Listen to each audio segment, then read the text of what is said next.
जो दूसरे के हित के लिए करता है, जो दूसरे के लिए जीता है, परमात्मा उसी को स्वीकार करते हैं, उसी को महान बनाते हैं। हर व्यक्ति को नहीं, जो अच्छा कार्य करेगा अपने लिए तो हर व्यक्ति करता है, जो दूसरे के लिए जीता है वही महान है, वही सृष्टि में जो पुरुष आता है वही महान है। हम लोग तो अपने लिए हर कुछ कर सकते हैं, मगर दूसरे के लिए भी करें। किसी के अपने बच्चे के लिए कर लेते हैं, दूसरे के बच्चों के लिए भी करें तो परमात्मा कितनी कृपा देंगे। वो रविदास जी कौन थे, कैसे उनका जन्म हुआ, वो किस कुल में थे, क्योंकि ये शास्त्रों में भी वर्णित है। संत महापुरुष भी वो तो शास्त्रों की वाणी बोलते हैं कि व्यक्ति जाति से बड़ा नहीं होता, व्यक्ति किससे होता है, कर्म से बड़ा होता है। व्यक्ति का कर्म ऊंचा होना चाहिए। जाति अगर हमारी ऊंची होगी तो कर्म हम तुझसे, कर्म नीचे, पाप कर्म करेंगे तो हम ऊंची जाति का क्या करेंगे। ऊंची जाति में होकर भी फिर अधोगति में जाएंगे। वो जाति चाहे निमन हो, शुद्धि हो, अगर वो व्यक्ति कर्म ऊंचे करता है, उसके विचार ऊंचे, वो भाव ऊंचे करता है, वो भक्ति करता है, अच्छी दूसरे के लिए जीता है, अच्छे कर्म जब करेगा तो परमात्मा उसको ऊंचा दर्जा देते हैं। तो वैसे ही हमारे जो रविदास थे, वो आपको पता है कि जात के, निम्न जात के थे। उनके गुरु था, तो जो भी कार्य करते गुरु जी इनको बोलते कि ब्रह्मचारी आप जे कर्म करो, भिक्षा लाने के लिए ले जाते, क्योंकि संत महापुरुष जो होते हैं, जिन्होंने सब कुछ त्याग देते हैं, जो वो भिक्षा लेकर अपना जो शरीर का पालन पोषण करते। तो वैसे ही ब्रह्मचार्य गुरु जी थे, ब्रह्मचार्य थे जो परमानंद जी उनको भिक्षा लेने के लिए भेजते थे। जब उनको बोला कि चुटकी चुटकी भक्तों के घर से, जो संत, जो भक्त है, जो शास्त्रों का पाठ करते हैं, जो सुबह शाम भक्ति करते हैं, उनके घर से लाना है, ब्राह्मणों के घर से लाना है, और किसी के घर से नहीं लाना। तो हर रोज जाते थे लाने के लिए, और जब शाम को घर आते तो खाना बनाते, कभी उनके गुरु बनाते परमानंद जी, कभी वो खुद बनाते, वो भोग परमात्मा को भोग लगाते, खुद खाते। तो एक दिन जब के उनके पास एक बढ़िया की दुकान थी, वो हर रोज उनको बोलते कि ब्रह्मचार्य जी कभी हमारे घर से भी भिक्षा ले लो, थोड़े से चावल हम सूखे दे रहे हैं, क्योंकि निम्न जाति के थे वो भी। कभी चावल ले जाओ, कभी चीनी ले जाओ, दाल ले जाओ, आटा ले जाओ थोड़ा सा। मगर गुरु जी ने मना किया था कि इनके घर से भिक्षा नहीं लेनी, तो वो आगे चले जाते थे, उनकी बात नहीं मानते थे।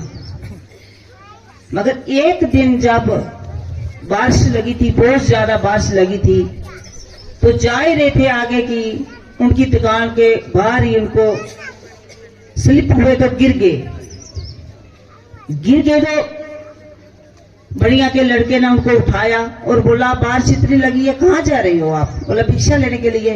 बोला आज भिक्षा जहां से लोगे आप, हमारे जहां से ले जाओ, इतनी बारिश में आगे कहीं गिर जाओगे आप, जहां से ले जाओ।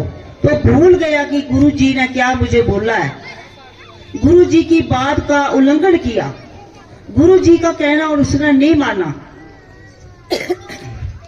और उनके घर से वो भिक्षा लेकर वापस हो गए। जब शाम को उन्होंने खाना पकाया। खाना पकाकर जब गुरुजी ने परमात्मा को भोग लगाया और खुद खाने लगे, खाकर फिर बाद में जब ध्यान में बैठे तो उनको ध्यान नहीं लगा, उनका इधर उधर भटकने लगा, आलस, शरीर में आलस आने लगा, मन भटकने लगा और क्रोध जैसा आने लगा। वो बोलने लगे कि ये मेरे साथ हो क्या रहा है। उन्हें झट से आवाज लगाई, ब्रह्मचार्य। बोले जी गुरुजी। बोले इधर आओ। उनके पास आए, बोले आज आपने भिक्षा कहां से लाई है। बोले गुरुजी बारिश लगी थी तो जहां पास में जो बनिया की दुकान है वहां से लाई है मैंने। बोले इधर से तो भिक्षा लेकर आ गया, मैंने आपको मना किया था ना। बोले बारिश थी तो उसने बोला कि जहां से ले जा, आगे मत जाना, मैं गिर गया था। तो उसने बोला आगे और स्लिप होगा तो गिरेगा, तो जहां से लेकर जा आज। तो मैं जहां से लेकर आया, माफ करना। उनको गुस्सा आ गया। उन्हें बोला तूने मेरी बात को उल्लंघन किया, मेरी बात नहीं मानी। मैं क्या बोला था तेरे को, वहां से नहीं लाना। तो मेरी भक्ति में जो बाधा आई है, विघ्न आया है, इसका जिम्मेवार कौन है। बोला मुझे आलस आ रहा है, नींद आ रही है, मेरा मन इधर उधर भड़क रहा है, मेरा मन नहीं लग रहा है। ये जो अन्न आपने खिलाया, इस अन्न से मेरे पर प्रभाव पड़ा है। तू नीच का नीच ही रहा, तुच्छी बुद्धि वाला, जा नीच कुल में जन्म ले। जब पहले के जमाने में श्राप लग जाता था, बोले नीच कुल में जन्म ले और वहां तू भक्ति करेगा, वहां भी मैं तेरे को मिलूंगा। ठीक 10 दिन के बाद ब्रह्मचार्य जी की मृत्यु हो गई और ठीक 1 साल के बाद उनके पिता का नाम था रघु। रघु के घर में, रघु चमार का काम करते थे, वो जूते का काम करते थे, उनके घर में उनका जन्म हुआ। जब उनके घर में जन्म हुआ, उनके घर में भी कोई संतान नहीं थी। वो भी परमात्मा की बहुत भक्ति करते थे कि मेरे कैसे संतान होगी, बहुत तड़पते थे कि मेरे घर में संतान नहीं है, मैं क्या करूं। तो कई लोग, सभी लोग उनको बोलते थे कि तू ऐसा कर्म कर कि जिससे तेरी संतान अच्छी हो।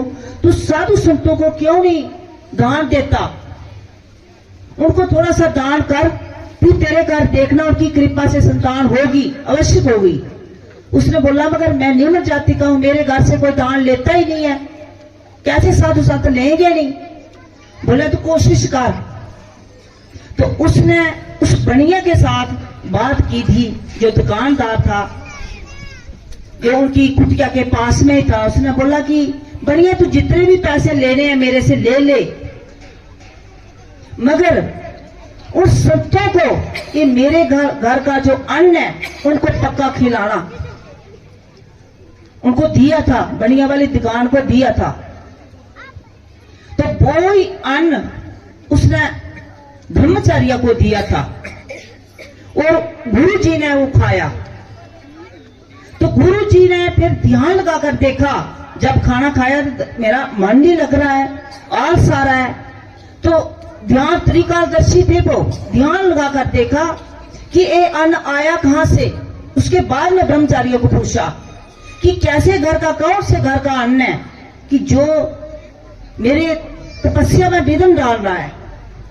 क्योंकि अगर अन्न शुद्ध घर का हो, शुद्ध कमाई का हो, तो वो अन्न खाकर हमारा मन भी ध्यान में लगेगा, भक्ति में लगेगा। अगर हम छल कपट करके, बेईमानी करके, दूसरों को ठग के जब हम कमाई करेंगे तो जितनी मर्जी कर लें, अगर परमात्मा के अगर साल भर हमने ठगी की है, बेईमानी की है, छल किया है दूसरों के साथ और बेईमानी का पैसा कमाया है, उस बेईमानी का पैसा आप साल के बाद बहुत बड़ा मंदिर में भंडारा लगा दो, परमात्मा स्वीकार नहीं करेंगे। क्योंकि वो आपने छल कपट की हुई कमाई की है, वो परमात्मा कैसे लेंगे। दूसरों को धोखा देकर कमाया है, वो सिर्फ अपना मन बहलाने के लिए, मन को शांत करने के लिए मैंने भी यज्ञ किया है, मैंने भी दान किया है। प्रभु बोलते कि अगर दान तू नेक कमाई का 1 रुपया भी मेरे को दोगा ना, तो 1 रुपया भी 1 लाख के बराबर है। इसलिए कि हमेशा कोई भी दान करना है, दान करना है, पुण्य करना है, कुछ भी करना है, तो अपनी हमेशा नेक कमाई का होना चाहिए। जब हम नेक कमाई का घर में अन्न बच्चों को भी खिलाएंगे, परिवार को भी खिलाएंगे, तो बीमारी में नहीं लगेगा और घर का अच्छा काम चलेगा, घर में सुख शांति होगी, घर में भक्ति आएगी, परमात्मा का भजन भी करेंगे हम और शांति मिलेगी। जब उन्होंने ध्यान लगाकर देखा कि ये तो उसके घर का खाना, बढ़िया के घर का अन्न है, इसने छल कपट किया है, चोरी, उनको लोगों को नूच कर पैसे लिए, कि झूठ बोल कर पैसे लिए हैं, ये परमात्मा को भी नहीं मानते, परमात्मा की झूठी कसमें खा लेते हैं। तो खाते हैं, आज जाओ तो कहीं भी जाओ तो बोलेंगे भगवान की कसम खा लेंगे कि हमारे पास ये इतना आया है, तो हम आपको ऐसे इतना दे रहे हैं, भगवान की कसम खा लेते हैं। तो रामानंद जी ने ध्यान में देखा कि परमात्मा की कसमें भी खा लेती हैं, झूठ बिलप बोलते हैं, परमात्मा को भी नहीं मानते, परमात्मा को समझते नहीं है कुछ भी, उन लोगों के साथ झूठ कपट करके ये जो कमाई करते हैं, इस कमाई का अन्न मुझे इसने खिलाया है। और साथ ही वो भी पता चला कि जो रघु के घर का भी अन्न आया है वो भी मैंने खाया है, क्योंकि उसके घर में बच्चा नहीं होता, और उसको किसने बताया कि साधु संतों को ये खाना खिलाना है, अपने दान करना है, तो तेरे घर में अवश्य संतान होगी। तो दोनों काम इकट्ठे होने थे, वो भी करना था कि उसके घर में वो खा लिया अन्न, तो उसके घर में भी संतान होनी थी ना, वो भी प्रभु ने देनी थी। गुरु की कृपा से, गुरु की आज्ञा का पालन करोगे, गुरु के कहने पर चलोगे, तो कभी भी आप धोखा नहीं खाओगे। मगर जब हम गुरु की बात का उल्लंघन कर देते हैं, अपनी मन करते हैं, फिर हमें कष्ट लगता है, फिर हमें धोखा लगता है। आज वो नहीं है किस काल युग में कि आज किसी को बोलोगे कि तेरे को ऐसा होगा, नहीं। यकदम से जैसे 10 दिन के बाद ब्रह्मचारी की मृत्यु हो गई थी, ऐसे नहीं होती, मगर आज सूक्ष्म दोष लगता है उसको दुख मिलेगा, अभी नहीं तो अगले जन्म में मिलेगा, लास्ट मिलेगा, कब मिलेगा, मिलेगा जरूर। एक गलती की उन्होंने ब्रह्मचार्य ने, और एक जन्म लेना पड़ा, उस रघु के घर में जन्म लिया जिसके घर में संतान नहीं थी, क्योंकि रामानंद ने अन्न खाया था उसका। तो जब उन्होंने जन्म लिया तो घर वाले बहुत खुश हुए, पूरे मोहल्ले में मिठाई बांटी, हमारे घर में बेटा हुआ है, बेटा हुआ है, खुश हुए। और वो बेटा रोने लगा, क्योंकि शरीर तो नाशवान, शरीर जाता है,